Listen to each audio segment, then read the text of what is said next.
नमस्कार। इस समय हम मौजूद है हरियाणा के जिला करनाल के त्रावड़ी में। बात की जाए, इस समय हमारे साथ मौजूद है नगर पालिका के वाइस चेयरमैन पंकज गोयल।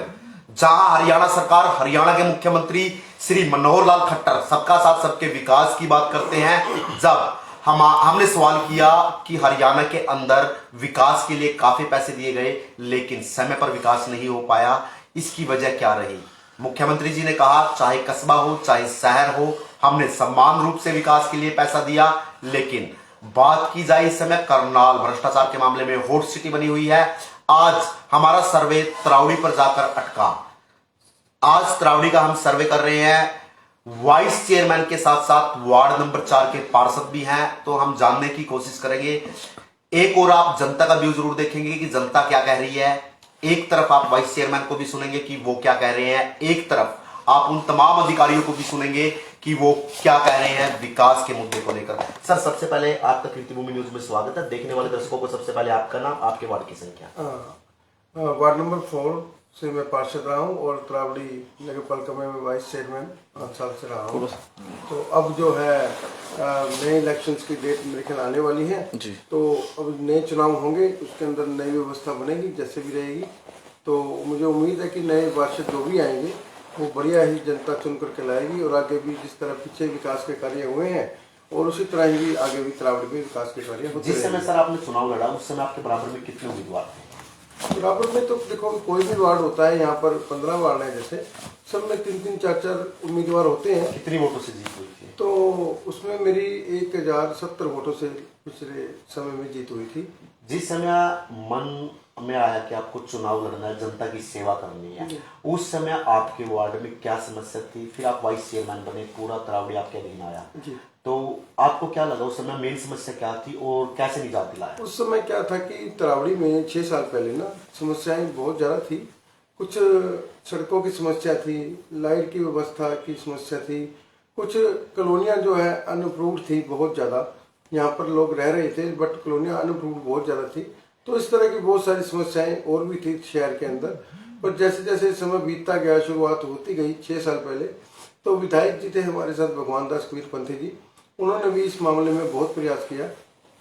त्रावड़ी नगर पालिका के अंदर मैं ये कहूँ कि फंड की कोई कमी नहीं है, पहले भी नहीं थी और आज भी नहीं है। तो उस समय कई नगर पालिकाओं में क्या होता था कि ऊपर से पैसा नहीं आता था, पर मुझे लगता है कि बेसिकली अगर मैं त्रावड़ी की बात करूं तो बहुत पैसा यहाँ पर उस समय भी था और आज भी है। तो विधायक भगवान दास कबीर पंथी जी से मिलकर के हमने पूरा यहाँ त्रावड़ी के अंदर विकास कराया। जितनी भी सड़कें त्रावड़ी की मतलब कच्ची थी वो सब आरसीसी की बन गई या इंटरलॉकिंग बन गई या तारकोल वाली जहाँ पर बनी थी वो बन गई। और लाइट की व्यवस्था बहुत सुचारू रूप से हुई, क्योंकि हर वार्ड के अंदर जहाँ पर लाइट की व्यवस्था नहीं थी वहाँ पर लाइटें प्रोवाइड कराई गई। नालियों की व्यवस्था नहीं थी, नालियाँ बनी। लेकिन जो मेन मुद्दा था अनअप्रूव्ड कॉलोनियों का, विधायक जी ने सीएम साहब से बात करके जो मैक्सिमम कॉलोनियाँ थी वो अप्रूव कराई। अप्रूव कराने के बाद वहाँ पर उनका जो बेसिक होता है, सीवरेज व्यवस्था, पानी व्यवस्था, लाइट व्यवस्था, वो सब उनको मुहैया कराई गई। किसी कस्बे की बात की जाए, शहर की बात की जाए, व्यापारियों से रौनक होती है। जहाँ व्यापार चलता है काफी लोगों को रोजगार मिलता है। इंडस्ट्रियल एरिया की बात की जाए, काफी विकास होता है व्यापारियों से। तो पहले जब सुनने में मिलता था तो सूत्रों से हमें पता चलता था व्यापारियों से फिरौती मांगी जाती थी, अपहरण जैसे केस होते थे। लेकिन अगर अब 2014 के बाद बात की जाए, आंकड़े घटे हैं कहीं ना कहीं। तो हरियाणा के मुख्यमंत्री को ईमानदार बताया जाता है, कहीं से कोई मंथली नहीं कलेक्ट होती। तो क्या कहना चाहेंगे? बिल्कुल, हमारे जो मुख्यमंत्री है, यशस्वी मुख्यमंत्री श्री मनोहर लाल खट्टर जी, उनके बारे में आप जो कह रहे हैं बिल्कुल सत्य है। उनके समय के अंदर सबका विकास, सबका साथ, सबका विकास, ये जो है बिल्कुल सही लागू होती है।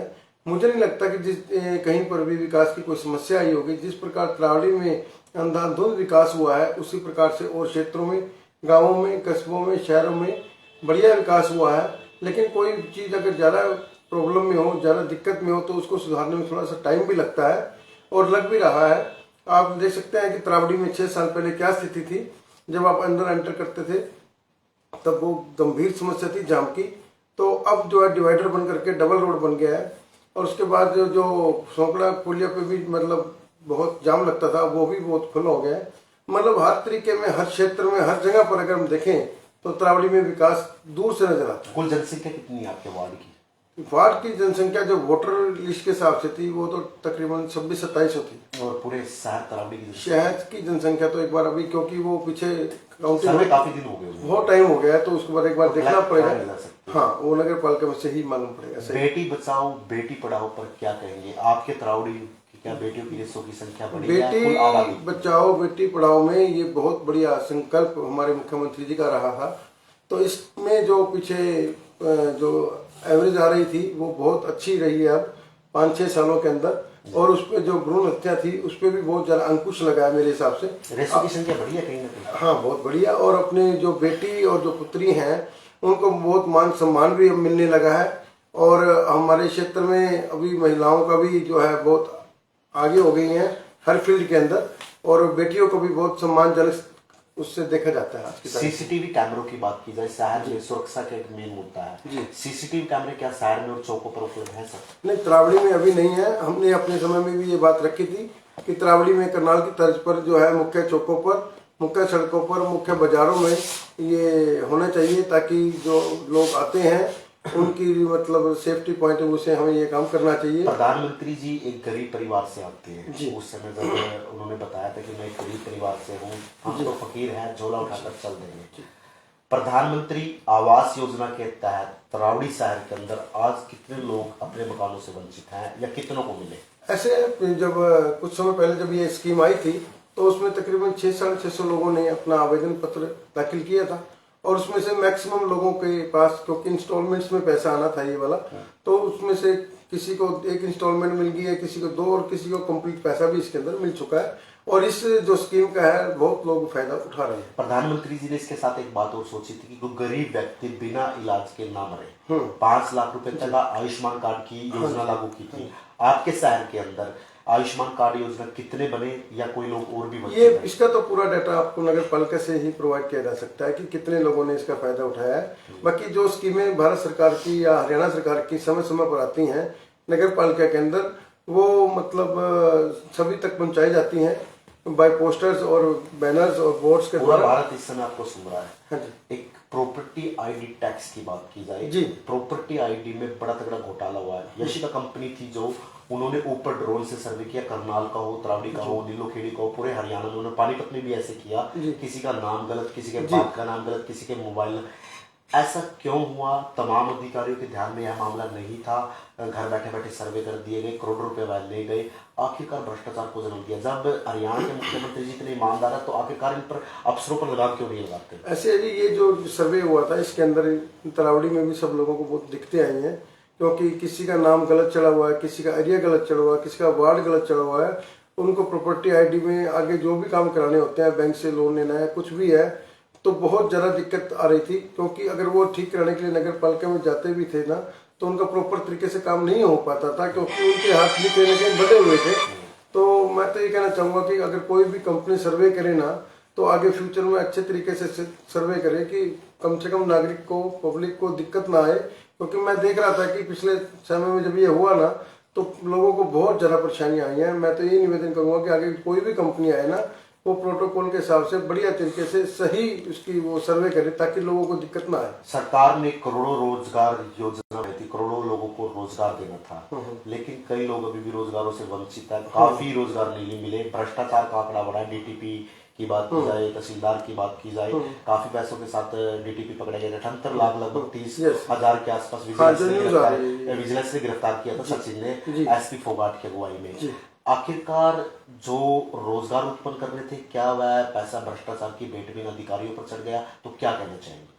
देखो जी, ये जो भ्रष्टाचार वाला मुद्दा जैसे आप बात कर रहे हैं, क्योंकि इस तरह के मुद्दे पहले भी कई बार आए हैं और माननीय मुख्यमंत्री जी के संज्ञान में हैं।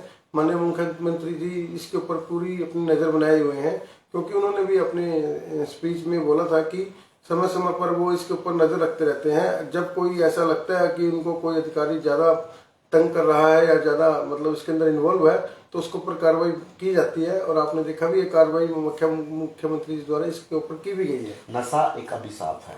आज नौजवान युवा नशा की चपेट में ज्यादा आ रहा है। तरावड़ी की बात की जाए, आपका क्षेत्र में पड़ते हुए गांव तरावड़ी शहर तक फैल गया।